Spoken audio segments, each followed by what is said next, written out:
Sa nagmisyon pa ko kanhi sa Africa mga igsuon, niadto nga panahona didto ko sa nasod sa Tanzania. Unya sa among misyon didto man mi sa bukid gyud nga area kay primary evangelization man ang among gihimo. Ang nahitabo mao nga sa matag Miyerkules sa buntag, kaming tanan manglakaw binagsa moadto sa mga mission centers. Ugunya gikan didto moadto na pud mi matulog mi kalagmitan ug usa ka gabi. Dayon moadto na pud sa lain nga mission center hangtod sa Domingo. Ugunya mobalik mi kalagmitan gikan sa Miyerkules sa buntag, kalagmitan mobalik mi sa area sa amuang gipuy-an sa parokya iniga kadomingo na sa hapon. Dayon pag-abot namo sa among kumbinto, kalagmitan namong buhaton sa dili pa manihapon, mag-istoryahanay mi, mag-sharing, informal nga mga sharing, pero among hisgutan kalagmitan, unsay nahitabo kung diin mi nga mga kapilya or mission centers na ngadto. Sa matag higayon nga dunay usa namo nga mo-share sa iyahang experience or kasinatian nga medyo lisod para niya o medyo sakit para niya o dili kaayo satisfying sa iyang part as a missionary. Most of the time makita nimo nga mo empathize, no? Mo pakita og kaluoy ang kauban sa misyon. Kanabitang iya pong bation kung unsay gibati niya to nga ni Pauli gikan sa misyon nga dili kaayo successful ang iyahang gibuhat didto. Sa matag higayon nga adunay usa sa among mga kauban atong panahona upat man mi, kung ang usa mo share sa iyahang experience sulod sa pila ka adlaw didto sa misyon nga positive ang iyahang kasinatian, mabati pod sa tanan ang kalipay tungod sa iyahang nindot nga kasinatian. Sa ato pa walay indifference no diha kanamo tungod kay kung dili maayo ang kasinatian, bation sa tanan ang anaa sa kasing-kasing sa tao nga nagpaambit, no, sa misyonero nga nagpaambit, samtang kung maayo ikalipay usab kini sa tanan. Kung ato nga pamalandungan mga igsuon ang ebanghelyo, tingali na hinumdum pata sa ebanghelyo niadto nga milabay nga Domingo. Din si Jesus iyang gitawag ang iyang 12 ka mga tinun-an. Ugunya gisugo niya sila, gipadala sa binagurha aron sa pagsangyaw sa maayong balita. Gitagaan niya sila og katungod sa pag-abog sa mga yawa ug sa pag-ayo sa mga sakit sa mga tawo. Unya specific kaayo ang iyahang gihatag kanila nga instruction sa ilang pagmisyon. Kung ato ning tan-awon sa atong sitwasyon mga igsuon, ang mga tinun-an ni Jesus sama sila sa mga estudyante. Kadtong mga estudyante dinha o kadtong mga nakaagi og eskwelahan, sigurado gyud ko nga nahinumdum pa mo nga iniga sa panahon sa atong pag-eskwela, magtuon ta sa daghang mga butang, tudluan ta sa atong mga teachers o mga magtutudlo. Dayon moabot sa punto nga doon na tayo gitawag og OJT, no? Or on the job training, or ang uban niya na tawag nila apprentice, no? Or apprenticeship, no? Nga sa ato pa kung unsay nakatunan diha sa eskwelahan, gamiton didto i-apply kung asa taon niya makatrabaho mahimutang sa atong pag-OJT. Unya nahinumdum pa usab tingali ta nga samtang doon na tayo OJT, adunay mga reflection papers nga ipagaman nato ang teacher or mga assignment. Ang uban tingali verbatim, no, nga mga reflection papers ang gamon. Wang uban tingali, unsay iyang nasinati o sa iyang gibati panahon sa iyang pag-OJT o sa iyang pag-apprentice. So ingon usab ni ana ang nahitabo sa mga tinun-an. Sa taas nga panahon, diha sila uban kang Hesus. Nakadungog sila sa daghang mga butang nga gitudlo ni Hesus. Nakasaksi sila sa mga milagro nga gihimo ni Hesus diha gayud sa ilang atubangan. So human ining tanan nga pag-uban-uban nila kang Hesus, gisugo nila sila karon ni Hesus aron sa pagmisyon sa ato pa sa pag-OJT, no? Ilang tugamiton ang ilang nakatunan gikan sa Ginoo. Ug human niya ng ilang pagmisyon sa ebanghelyo nga atong nadungog karon, na malik sila ngadto kang Hesus ug mibalita ngadto kaniya kung unsay ilang nahimo panahon sa misyon. Ug makita nato sa ebanghelyo nga they were rather successful. No? Nagbalampuson sila sa ilahang gihimo tungod kay malipayon sila nga nagbalita ngadto kang Hesus. Kay matud pa, nakahimo sila pag-abog sa mga yawa, nakaayo sila sa mga balatian sa mga tao sa ngalan ni Hesus, ug unya nagtudlo sila sa katawhan sa mensahe nga buot ni Hesus ang magtutudlo nga ipaabot ngadto sa katawhan.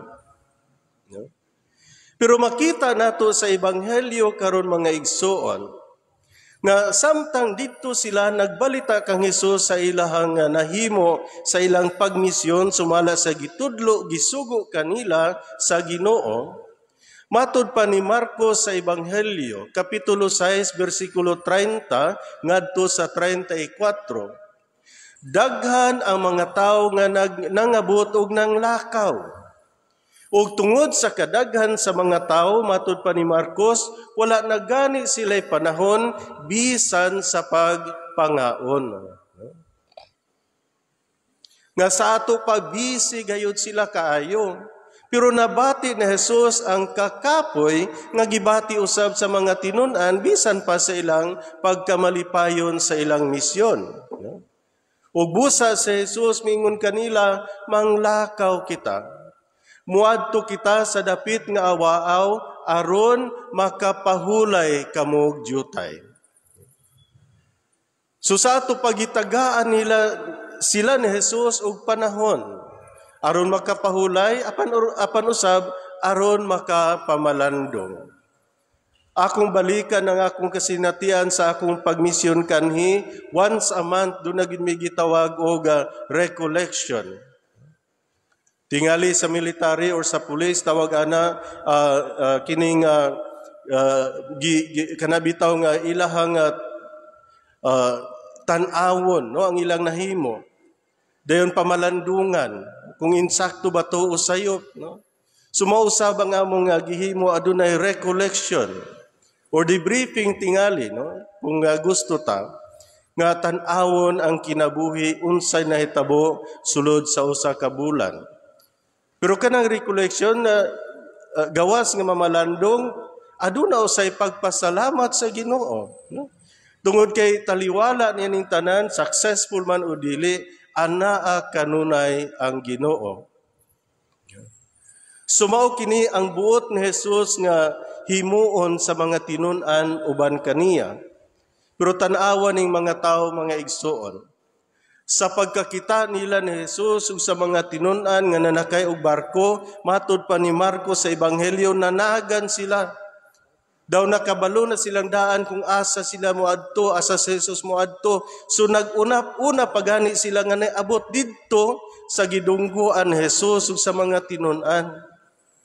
So inay mupahulay sila og jutay matud pag sa gaingon ni Hesus sa mga tinun-an. Sa diyang nakita niyang mga tawo, matud pa ni Marcos sa ebanghelyo, naluoy siya kanila, kay sama sila sa mga karnero nga walay magbalantay.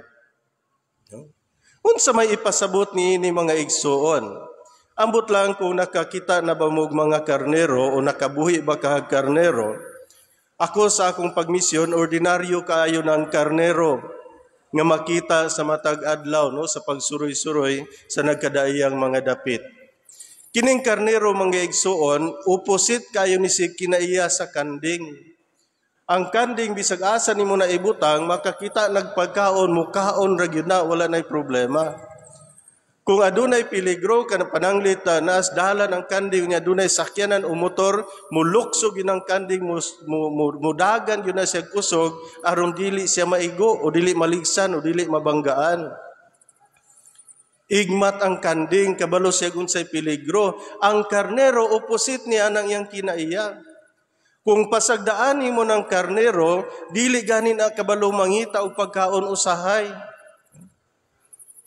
Unya kung dunay peligro pananglit dunay wolf or lobo or lion o sa badinha mga wild animals, pwede kayong kanon ng karnero kay di man na siya mo iskapog dunay peligro. Pananglit ang karnero naa sa karsada, unya dunay sakyanan nga magpadulong, dili mudagan ang karnero atubangon niya ng sakyanan nga padulong. So kung way swerte mabanggaan gyud siya or maligsan. Nainumdum ko nga sa usa ka higayon padulong ko kay mangumpra sa Tianggi unya dunay sakyanan nga ni-overtake na akong baling pagkakusuga no?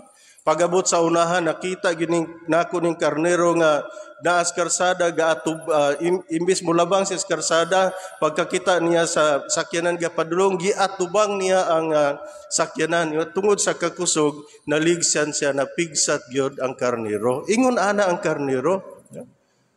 Sumuna nga sa giingon ni Jesus nga sama sila, naluoy siya sa mga tao, kay sama sila sa mga karnero nga walay magbalantay, nagpasabot ka na nga wala sila'y mahimo. O taas-taas ng panahon nga nag-uban-uban sila ni Jesus. No? So wala sila'y pagkaon na gani tingali. Pero sa may gibuhat ni Jesus, matod pa ni Marcos, gitudluan sila ni Jesus o daghang mga butang. No? Sa ato paghihatag ni Jesus ngadto kanila ang pinakanila gikinahanglan ang pagkaon nga espirituhanon, ang pagkaon alang sa kalag. Kita mga igsoon gusto tag sa dili, the normal thing for us is the opposite. Ang atong kabisihan kanunay sa atong kinabuhi, ang pagkaon alang ining lawasa, dinhi niining kalibutana. Diba? Munang busy kayo ta ini, trabaho dire, trabaho dito, usahay, wala na gani tay panahon alang sa Ginoo. No? Kay mao man ay atong ikabisihan kanunay. Pero sa Jesus sa iyang pagkakita sa mga tao, gitudluan niya sila og daghang mga butang.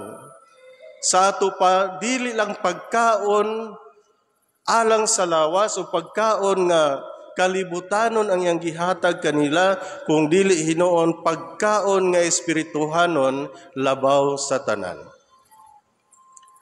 Nahinumdum ko mga igsuon, adunay higayon sa akong kinabuhi bilang pare, no? Nga niadto ko sa usa ka kapilya aron magmisa. Pag-abot na ako dito, ako gyutong giihap kay na curious gyud ko, adunay 59 ka mga babae sulod sa simbahan, sa kapilya, usa ra gyud ka buok laki. Nganuman, ang babae ra ba mo'y gustong maluwas? Dili man tingali. Buot man tingali tang maluwas tanan, unya nganong di man ta mangita sa Ginoo? Nganong di man ta maningkamot aron makadungog sa mensahe sa Ginoo? Nganong buot man lang ta kanunay nga muhimo og mga butang alang ining kinabuhia din hinining kalibutana, nga daw eternal ta dinhi sa kalibutan, na libot ta nga ang eternity for us is not this life, is not this earth, but rather the life after this one and the life eternal with the Lord. Mabitaw na nga moingon sila nga life is short, enjoy it. In fact, it is right, no? Life is short, enjoy it. But the thing is that we forget, or we tend to forget, that eternity is long. That means we have to prepare for it. Diba? Kung maningkamot aling ini kinabuhi nga matapos din sa kalibutan, nganong di man nato paningkamutan ang kinabuhi nga walay katapusan diha ug uban sa Ginoo. So if eternity is long, that means we have to prepare for it, because once we are there, there will be no turning back. Diha na gyud ta. And what if dili ta makaabot sa eternal life with the Lord? No? Kung di ta makasulod sa kinabuhing tunhay uban sa Ginoo, what will happen to us? Maunsa man ta? No? Una mga igsuon nga tan-aw nato nga atong kinabuhi. Because it is very sad that while we do everything we can to save this life, we do very little to save our soul. Naningkamot lang ta kanunay, puros lang kalibutanon nga panginahanglan. Puros lang tawhanon ang atong gibuhat, ang atong espirituhanon nga kinabuhi, dili gani nato usahay pakanon. And yet, if we have faith, truly, if we have faith, that should be the most important thing that should come first in our lives. Ngog yun unta na'y angayan natong unahon kung tinud-anay kita nga adunay pagtuo sa Ginoo. Pero kung taphaw ta, then makuntinto na ta ining kinabuhi. Munang moingon ang uban, buhi ra o kina. Makakaon ra katulo sa kaadlaw, bastan kina. Unya, gusto man daytang makakaon og katulo sa usa ka adlaw. Why are we not feeding our souls? Nganong di man nato pakanon ang atong espirituhanon nga kinabuhi. Matud pa nila, 1 week without food makes 1 week. That means 1 week without the Lord, without the Word of God, then what will happen to us? We will also become weak in our spiritual life. Malayo ta sa Ginoo, kay wa man nato pakan ang atong spiritual nga kinabuhi sa pagkaon nga espirituhanon gikan sa Ginoo. Ang mga tawo nga nakakita nga misakay sa Jesus ug ang mga tinun-an sa sakayan, unsa may ilang gihimo, nanagan sila, naniguro sila, nginig abot ni Jesus dito, naa na sila naghulat sa Ginoo. Makita nato sa ebanghelyo nga samtang dito sa Jesus, matud pa ni Marcos, ang mga tao daghan kayo nangabot o nagpanglakaw. So wala gyud sila mobiya sa Ginoo, hinungdan nga bisan sa Jesus o mga tinun-an, wala na gani panahon bisag pagpangaon. Nganuman ang mga tao nangita sa Ginoo. Pangutana, nangita ba usab kita sa Ginoo? Most of the times, brothers and sisters, we are busy. We are busy.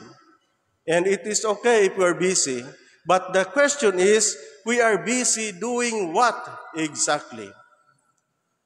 Is our busyness God's business, or we are only busy with ourselves, our human reality, not our spiritual needs? Mugi na'y angayan natong tan-awon sa atong kinabuhi. Ug mao kini ang gipahinumdom ni Jesus mga igsuon diha sa ebanghelyo karon. In fact, si Jeremias, sa unang pagbasa, nagpahinumdum usab kanato nga kung ang atong gibuhat makapahilayo sa tawo gikan sa Dios, aduna usab kitay tulubagon sa Ginoo. Because as followers of our Lord Jesus Christ, our primary duty is to bring our brothers and sisters to Christ. Atong dado ng atong mga mahal sa kinabuhi ngadto sa Ginoo. If we cannot bring them to Christ, then there is something else that we can do. We will bring Christ to them. No? Muna'y usa ka matuod nga Kristohanon. Kay kitang tanan, kapila na nako ni gibalik-balik, gibunyagan kita bilang pari, propeta, o hari. No? So aduna kita'y tulubagon ngadto sa Ginoo. Kung tinud-anay kita diya sa atong pagkasumusunod ni Kristo. So manghinaot ako mga igsoon, nga ang mensahe nga atong nadungog karon dili lang unta mensahe nga madungog nato sa matag adlaw nga nagtuo ta nga okay na to, kung dili hinuon mahimo unta kini mensahe nga mosulod madungog nato sa dalunggan, ato mapamalandungan diya sa atong kinabuhi, mutuhop sa atong kasing-kasing ug magbag-o kanato diya sa atong pagka sumusunod ni Kristo.